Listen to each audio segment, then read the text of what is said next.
Assalamualaikum warahmatullahi wabarakatuh. Perkenalkan, nama saya Vika Fajar Aryani. Saya dari kelas 10 MPLB 2 nomor absen 15. Di sini saya ingin memberikan reaksi tentang video yang berjudul Bhinneka Tunggal Ika. Asal-usul dan arti Bhinneka Tunggal Ika. Kita pantas bangga karena negara kita Indonesia adalah salah satu negara di dunia yang kaya akan keragaman suku, budaya, dan agamanya. Indonesia tercatat memiliki sekitar 1.340 suku, 6 agama resmi, dan ratusan kepercayaan. Kenapa ya Indonesia sangat beragam? Ini karena di Indonesia ada 17 ribuan pulau yang dipisahkan oleh lautan. Karena terpisah-pisah, budaya dan suku tersebut sulit untuk menyebar dan bercampur. Akibatnya, suku dan budaya yang unik berkembang di daerah atau pulaunya masing-masing. Karena ada banyak sekali pulau di Indonesia, maka ada banyak sekali suku dan budaya yang terbentuk. Suku dan budaya yang berkembang di Indonesia juga dipengaruhi oleh budaya asing yang dibawa oleh para penjajah serta para pedagang yang berasal dari Arab, Gujarat, Cina, dan India. Selain memengaruhi budaya, mereka juga menyebarkan agama. Apa contoh keberagaman suku dan budaya yang ada di Indonesia ya? Setiap daerah memiliki keunikan budayanya masing-masing, mulai dari rumah adat, makanan tradisional, pakaian tradisional, alat musik, lagu, sampai upacara adat. Contoh rumah adat adalah rumah gadang dari Sumatera Barat dan joglo dari Jawa Tengah. Rumah adat biasanya melekat dengan nilai-nilai leluhur. Contoh makanan tradisional antara lain kerak telur dari Jakarta, ayam betutu dari Bali, dan gudeg dari Jogja. Setiap makanan tradisional mengandung sejarah, nilai-nilai budaya, dan filosofi hidup yang dianut oleh masyarakatnya. Contoh pakaian tradisional adalah kebaya dari Jawa dan ulos dari Sumatera. Pakaian tradisional biasanya digunakan pada saat acara tradisi, upacara adat, dan acara pernikahan. Contoh alat musik tradisional adalah kolintang, angklung, dan gamelan. Contoh lagu tradisional adalah Ayam dan Lapeh dari Sumatera Barat dan Gundul-Gundul Pacul dari Jawa Tengah. Lagu daerah biasanya mengandung makna, nilai, petuah, dan filosofi hidup masyarakatnya.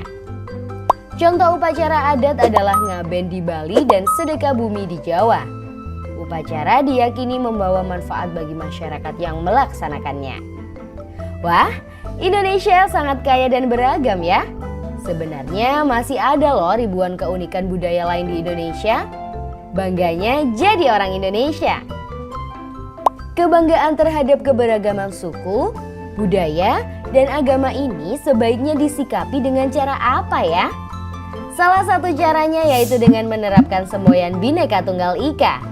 Apa ya makna dari semboyan ini? Bila diterjemahkan tiap kata, Bhinneka berarti beraneka ragam, Tunggal berarti satu, dan Ika berarti itu. Sehingga secara harfiah, Bhinneka Tunggal Ika artinya beraneka ragam itu satu atau berbeda-beda tetapi satu juga.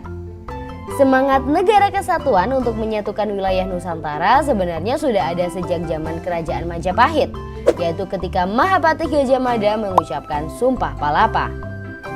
Lalu dari mana semboyan Bhinneka Tunggal Ika muncul? Semboyan ini muncul jauh sebelum Indonesia merdeka, yaitu sekitar abad ke-14. Kutipan Bhinneka Tunggal Ika terdapat dalam Kakawin Sutasoma karangan Empu Tantular yang ditulis menggunakan bahasa Jawa kuno dengan aksara Bali.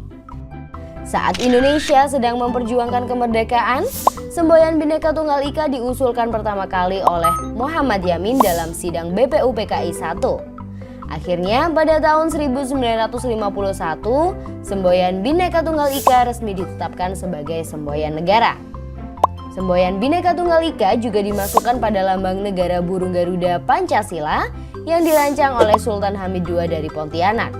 Kaki burung Garuda mencekram kukuh pita yang bertuliskan Bhinneka Tunggal Ika yang melambangkan kukuhnya persatuan dan kesatuan bangsa Indonesia. Selain adanya semboyan negara, Lambang Garuda Pancasila juga memiliki makna tersendiri.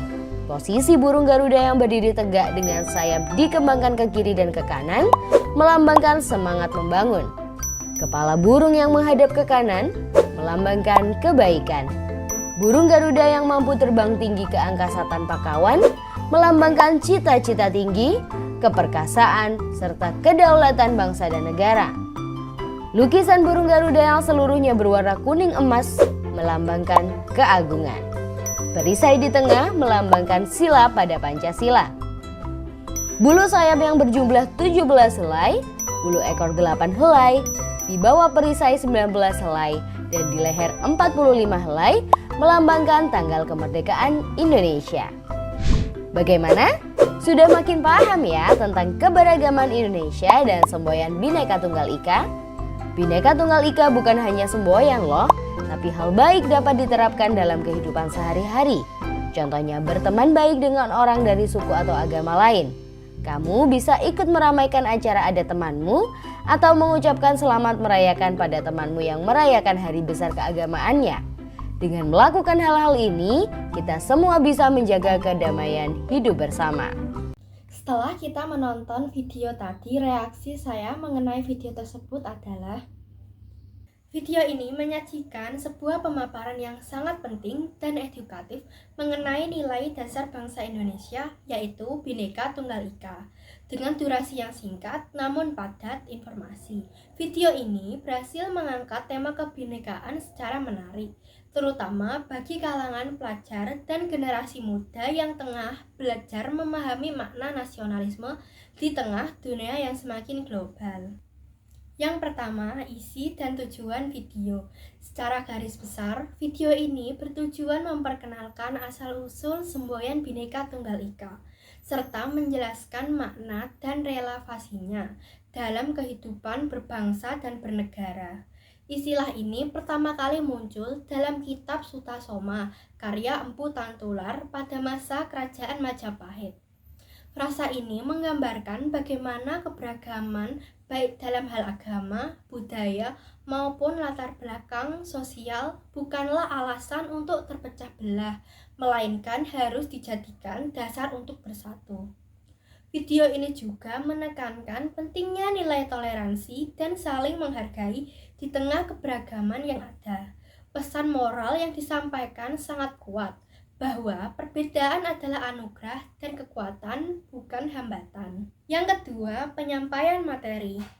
Materi dalam video ini disampaikan dengan bahasa yang sederhana dan mudah dipahami.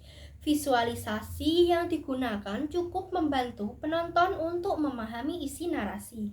Meskipun kualitas video cukup rendah, namun demikian hal ini tidak mengurangi esensi dari pesan yang disampaikan. Salah satu kekuatan dari video ini adalah bagaimana narator mampu menyampaikan informasi sejarah dan filosofi secara ringan, namun bermakna. Ini sangat penting dalam konteks pendidikan karakter, terutama dalam upaya menanamkan nilai kebangsaan kepada generasi muda. Yang ketiga, keterkaitan dengan isu global. Video ini juga mengkaitkan nilai Bhinneka Tunggal Ika dengan konsep berkebinekaan global, yaitu kemampuan hidup berdampingan secara damai dalam masyarakat yang majemuk. Tidak hanya di tingkat nasional, tetapi juga dalam konteks dunia yang semakin terhubung. Nilai-nilai seperti inklusivitas, penghargaan terhadap perbedaan, dan kerjasama lintas budaya menjadi semakin penting di era globalisasi saat ini. Dengan menyampaikan pesan ini, video secara tidak langsung juga mendukung penguatan profil pelajar Pancasila, terutama dalam dimensi berkebinekaan global yang menjadi salah satu fokus kurikulum Merdeka Belajar. Yang keempat, kesimpulan dan apresiasi. Secara keseluruhan, video ini sangat layak untuk diapresiasi. Tidak hanya memberikan edukasi sejarah yang penting, tetapi juga mengajak kita semua, terutama generasi muda, untuk merefleksikan kembali nilai-nilai persatuan dalam keberagaman. Semboyan Bhinneka Tunggal Ika bukanlah hanya saja slogan semata, tetapi prinsip hidup yang harus dijalankan dalam keseharian, baik di lingkungan sekolah, masyarakat, maupun dalam ruang digital. Video ini dapat menjadi media pembelajaran yang efektif jika dimanfaatkan di sekolah-sekolah, terutama dalam pelajaran pendidikan Pancasila dan kewarganegaraan, sejarah, atau dalam program penguatan karakter. Yang terakhir ada saran. Akan lebih baik jika video ini juga dilengkapi dengan contoh konkret dari kehidupan sehari-hari yang menunjukkan bagaimana nilai Bhinneka Tunggal Ika diterapkan. Ini akan membantu penonton mengaitkan teori dengan praktek secara lebih nyata.